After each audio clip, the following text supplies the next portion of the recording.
Hello, Rasha hair. तो हमने last video में breathing and exchange of gases का दो टॉपिक कवर करे थे। एक तो फर्स्ट पैराग्राफ कंप्लीट करा था और रेस्पिरेटरी ऑर्गन्स कंप्लीट करे थे। मैंने इसके आप लोगों को क्वेश्चंस दिए थे और कहा था कि आप मुझे सेंड कर सकते हो, तो उसके आंसर्स हम डिस्कस कर लेते हैं। पहला क्वेश्चन था, respiration through gills is called brachial respiration. Breathing by simple diffusion occur in sponges, coelenterate and flatworms. Earthworm breathe by moist cuticle. Insects have a network of tubes called tracheal tubes. Gills are used by aquatic arthropods, molluscs and fishes. Frog can respire through moist skin और इसका answer है true. अब difference between breathing and respiration, the process of exchange of O2 from atmosphere with CO2 produced by the cells is called breathing. और respiration की जैसे हमने glucose, amino acid, fatty acid को खाया है और ऑक्सीजन इन सब को तोड़ेगा जिससे हमें एनर्जी मिलेगी और हम एक्टिविटीज़ करेंगे।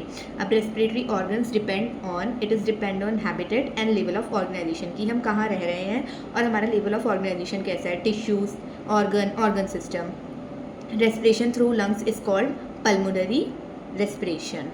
आपको ये जो सारे क्वेश्चंस हैं ये एनसीईआरटी के इन दो पैराग्राफ में से हैं, आप इनको अच्छे से पढ़िए। कोई भी प्रॉब्लम हो तो मुझे बताइए।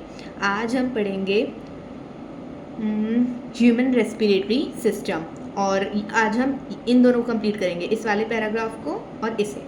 ओके, तो ह्यूमन रेस्पिरेटरी सिस्टम। अब ये वाला जो पैराग्राफ है ना, इसमें आपको थोड़ी सी प्रॉब्लम आएगी, तो मैंने इसको ना ऐसे करके प्रिसाइज फॉर्म में अच्छे से लिख दिया है। इस तरह से पढ़ते हैं ह्यूमन रेस्पिरेटरी सिस्टम। तो सबसे पहले हमारा स्टार्ट होता है एक्सटर्नल नॉस्ट्रिल्स, मतलब ये हमारी नोज को कह रहा है, जो हमारे पेयर होते हैं और ये हमारे अबव अपर लिप्स होते हैं। उसके बाद आता है नेजल पैसेज, जैसे हमारे नॉस्ट्रिल्स है एक्सटर्नल नॉस्ट्रिल्स, फिर ये नेजल पैसेज आ जाएगा, फिर हमारा नेजल चैम्बर आएगा, फिर फेरिंग्स जो होता है वो कॉमन होता है फूड और एयर के लिए, मतलब यहाँ से जो फेरिंग्स है यहाँ से हमारी फूड भी जाती है और यहाँ से हमारा एयर भी जाता है। इसलिए कहा जाता है कि जब भी हम खाना खाएं तो बंद रखना चाहिए। फिर आएगा ईसोफेगस और लैरिंग्स को क्या बोलते हैं, लैरिंग्स को कार्टिलेजिनस बॉक्स बोलते हैं, इसको हम साउंड बॉक्स भी बोलते हैं। अब हम इसे साउंड बॉक्स क्यों बोलते हैं, क्योंकि हमारी साउंड प्रोडक्शन में हेल्प करता है। अब जैसे हम खाना खा रहे होते हैं तो जिसकी वजह से जो हमारा खाना है वो लैरिंग्स के अंदर ना चला जाए, इसकी वजह से इसके ऊपर एक कार्टिलेजिनस फ्लैप होती है जिसको हम एपिग्लॉटिस बोलते हैं। अब एपिग्लॉटिस किसके ऊपर होती है, एपिग्लॉटिस होती है ग्लॉटिस के ऊपर, और ग्लॉटिस क्या है, ग्लॉटिस है पार्ट ऑफ लैरिंग्स। अब इसको शुरू से एक बार पढ़ते हैं। सबसे पहले एक्सटर्नल नॉस्ट्रिल्स ये रही, फिर नेजल पैसेज आता है, फिर नेजल चैम्बर, फिर फेरिंग्स जो कि कॉमन होता है फूड और एयर के लिए, कि यहाँ से फूड भी जा सकता है और एयर भी, फिर ईसोफेगस जिसमें हमारा सब फूड जाएगा और जो एयर आएगी वो हमारी लैरिंग्स में आएगी। लैरिंग्स को हम कार्टिलेजिनस बॉक्स बोलते हैं, साउंड बॉक्स बोलते हैं, क्योंकि इसमें साउंड की प्रोडक्शन है में हेल्प करता है। और इसमें लैरिंग्स का एक पार्ट होता है ग्लॉटिस, जिसके ऊपर एपिग्लॉटिस होता है, और ये एपिग्लॉटिस क्यों होता है, जिसकी वजह से उसमें फूड की एंट्री ना हो। ठीक है, अब इसको थोड़ा सा इसके पैराग्राफ में से पढ़ लेते हैं। We have a pair of external nostrils opening above the upper lips, मतलब अपर लिप्स के ऊपर नॉस्ट्रिल्स हो जाएंगे। It leads to nasal chamber, nasal chamber start होता है। नेजल चैम्बर के बाद नेजल चैम्बर जो स्टार्ट होता है उससे पहले नेजल पैसेज होता है। क्या लिखा है, it leads to nasal chamber through the nasal passage, कि पहले आएगा हमारे अपर लिप्स के ऊपर हमारे एक्सटर्नल नॉस्ट्रिल्स आएंगे, फिर नेजल पैसेज आएगा, देन आएगा हमारा nasal chamber. The nasal chamber open into pharynx, ये किस में फिर ओपन होता है, फेरिंग्स में, जो कि कॉमन होता है फूड और एयर के लिए। The pharynx open through the larynx region into the trachea, मतलब जो फेरिंग्स होता है वो थ्रू दी लैरिंग्स किस में ओपन होता है, ट्रैकिया में। अब इसमें अब आप ऐसे करके पढ़ोगे तो आपको प्रॉब्लम आएगी, इसकी वजह से मैंने यहाँ पे अच्छे से लिख रखा है कि आपको प्रॉब्लम ना आए। ठीक है, फिर अब हम ट्रैकिया की बात करते हैं। ट्रैकिया क्या होता है कि स्ट्रेट ट्यूब होता है जो कि मिड थोरैक कैविटी में जाके किस में टूटता है, थोरैक वर्टिब्रे में टूटता है। फिफ्थ लेवल ऑफ थोरैक वर्टिब्रे पे ये प्राइमरी ब्रोंकीज में टूटता है, left and right primary bronchi, फिर सेकेंडरी, टर्शरी, फिर वेरी थिन टर्मिनल ब्रोंकियोल्स, और उसके बाद बनता है हमारा एल्विली।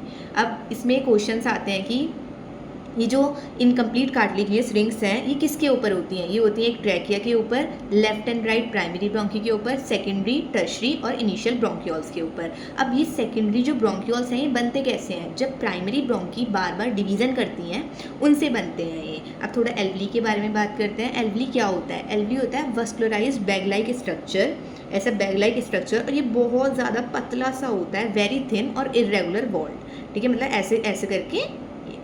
अब इसमें हम ह्यूमन रेस्पिरेटरी सिस्टम है तो लंग्स के बारे में तो मेन है पढ़ना। अब लंग्स क्या होती है, हमारे पास पेयर ऑफ लंग्स होता है, मतलब 2 लंग्स होती हैं हमारे पास। अब लंग्स किससे मिलके बनती हैं, ब्रोंकियोल्स एंड एल्वली से मिलके बनती हैं। अब लंग्स जो होती हैं उनके ऊपर हमारे 2 प्लूरल मेम्ब्रेन होती हैं, मतलब एक ये, और इनके बीच में ना ये प्लूरल फ्लूइड भरा होता है, जिसकी वजह से जैसे किसी ने हमें मारा तो ये इसमें ना लंग के सरफेस को टच ना कर पाए, मतलब ये रिड्यूस करता है फ्रिक्शन लंग के सरफेस पे। अब थोड़ा प्लूरल मेम्ब्रेन के बारे में अच्छे से पढ़ते हैं कि जो आउटर प्लूरल मेम्ब्रेन होती है वो कांटेक्ट में होती है थोरैक लाइनिंग के, क्योंकि हमारी लंग्स होती किसमें है, हमारी लंग्स जो होती हैं वो थोरैक चैम्बर में होती हैं। तो जो ऊपर वाला होगा वो किसके कांटेक्ट में होगा, थोरैक लाइनिंग के कांटेक्ट में होगा, और जो अंदर वाला मेम्ब्रेन होगा वो किसके कांटेक्ट में होगा, लंग सरफेस के कांटेक्ट में होगा। ओके, जैसे हम यहाँ पे थे इनटू द ट्रैकिया। लैरिंग्स क्या है, एक कार्टिलेजिनस बॉक्स है जो कि हेल्प करता है साउंड प्रोडक्शन में, जिसकी वजह से हम लैरिंग्स को क्या बोलते हैं, sound box. During swallowing, glottis can be covered by a thin elastic cartilaginous flap called epiglottis to prevent the entry of food into the larynx।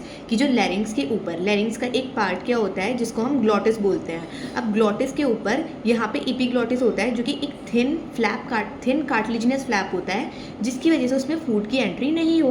Okay, अब trachea is a straight tube ending up to the mid thoracic cavity. इसके बाद हमारा trachea आता है। Trachea क्या होता है, एक स्ट्रेट ट्यूब होता है जो कि 5th थोरैक कैविटी पे, 5th थोरैक वर्टिब्रे पे जाके डिवाइड हो जाता है। क्या बनाता है, left and right primary bronchi जो होते हैं वो रिपीटेड डिवीजन करके सेकेंडरी टर्शरी ब्रोंकी बनाते हैं, और लास्ट में क्या बनती है, terminal bronchioles. The trachea, primary, secondary and tertiary bronchi and initial bronchioles are supported by incomplete cartilaginous rings। और ये मैंने आपको ऊपर नोट्स में बता दिया है।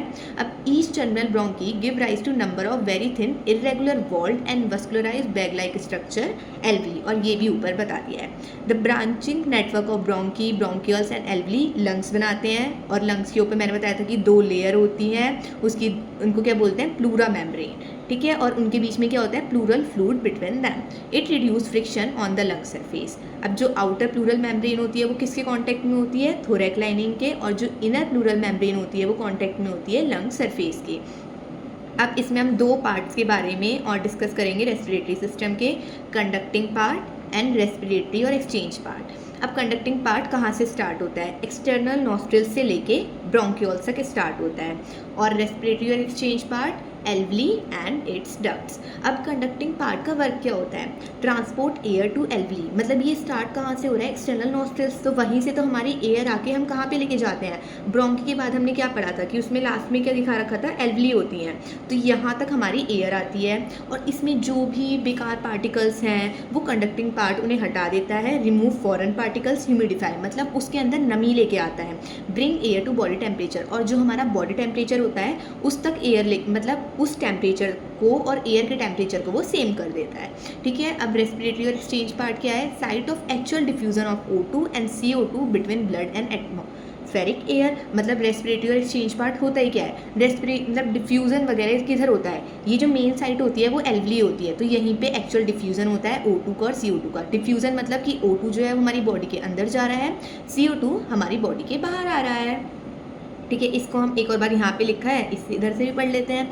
The part starting with the external nostrils up to the terminal bronchioles constitute the conducting part, मतलब वो क्या बनाता है, conducting part. Where is the alveoli and their ducts, वो क्या बनाती है, respiratory or exchange part of the respiratory system.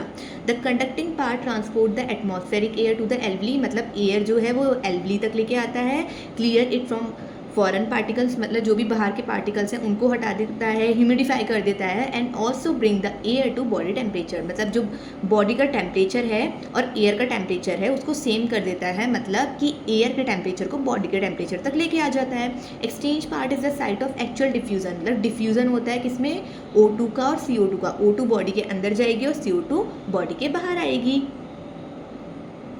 अब हम पढ़ेंगे लंग्स किस में होती हैं, लंग्स होती हैं थोरैक चैम्बर में, जिसको हम एनाटॉमिकली क्या बोलते हैं, एयर टाइट चैम्बर। अब ये कैसे बनता है, और ये बहुत ज़्यादा इंपॉर्टेंट है क्योंकि इससे ना तुम्हारे बहुत सारे क्वेश्चंस बनेंगे। डॉर्सली मतलब पीछे की साइड हमारा क्या होता है, वर्टिब्रल कॉलम, वेंट्रली आगे स्टर्नम, लेटरली रिब्स होते हैं, और लोअर साइड मतलब लोअर साइड ऐसे ऐसे डोम शेप डायफ्राम होता है। और इसकी ये शेप बहुत ज़्यादा इंपॉर्टेंट है, इसे याद रखना।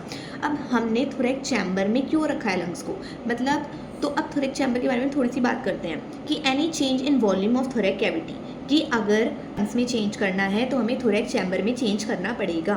We can't directly change pulmonary volume, और ये हमें क्यों करना पड़ेगा, क्योंकि ये ज़रूरी है सांस लेने के लिए, ब्रीथिंग के लिए। ठीक है, इसको भी पढ़ लेते हैं। लिखा है यहाँ पे, the lungs are situated in the thoracic chamber which is anatomically an air tight chamber. मतलब थोरेक चैम्बर क्या होता है, एयर टाइट चैम्बर होता है।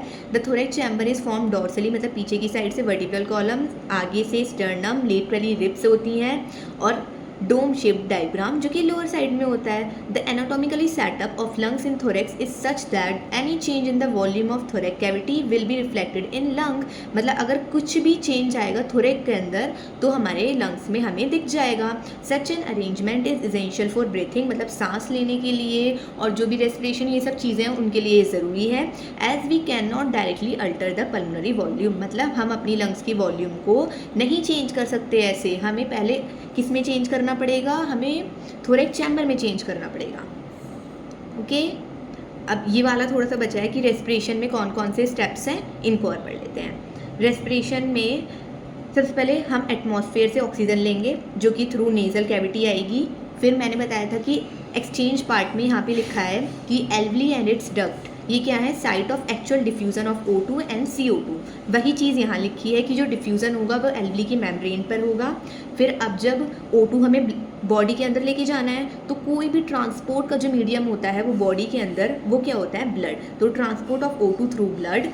अब क्या नाम है, अब डिफ्यूज़न पहले तो एल्वली की मेम्ब्रेन पे हो गया, अब होगा ब्लड और टिश्यूज़ के बीच में, जिसमें O2 जो है वो टिश्यू ले लेंगे और CO2 को वो बाहर कर देंगे। अब O2 हमें क्यों चाहिए, O2 हमें कैटाबॉलिक प्रोसेस के लिए चाहिए कि न्यूट्रिएंट जैसे कि ग्लूकोज उनको हमें तोड़ना है और जिससे हमें एनर्जी मिलेगी और हम बहुत सारी एक्टिविटीज़ कर सकते हैं। अब इसे यहाँ पे और पढ़ लेते हैं। ब्रीथिंग को क्या बोलते हैं, pulmonary ventilation, by which atmospheric air is drawn in, मतलब O2 अंदर आता है, CO2 हमारा बाहर जाता है। डिफ्यूज़न कहाँ होता है ऑफ गैसेस का, एल्वली की मेम्ब्रेन पे, सबसे पहले एल्वली की मेम्ब्रेन पे होता है, दूसरा टिश्यूज़ में होता है। अब ट्रांसपोर्ट अगर हमें कहीं भी करवाना है ह्यूमन बॉडी के अंदर तो वो किससे होता है, वो ब्लड से होता है। Diffusion of O2 and CO2 फिर बाद में किस में होगा, ब्लड और टिश्यूज़ में। अब टिश्यूज़ को O2 क्यों चाहिए, क्योंकि हम लोग को बहुत सारी एक्टिविटीज़ करनी है, हमें पढ़ना है, पढ़ाना है, तो उसके लिए हमें O2 चाहिए। Utilization of O2 by the cells for catabolic reactions and resultant release of CO2, जिसकी वजह से CO2 बाहर निकल जाएगा, O2 अंदर आ जाएगा। ओके, आपको कुछ भी प्रॉब्लम आई हो तो आप मुझे बता सकते हैं, मैं उस लाइन को शुरू से क्लियर कर दूँगी। अब आप इन सब का स्क्रीनशॉट ले लीजिए और मुझे सेंड करिएगा इसके सबके आंसर्स।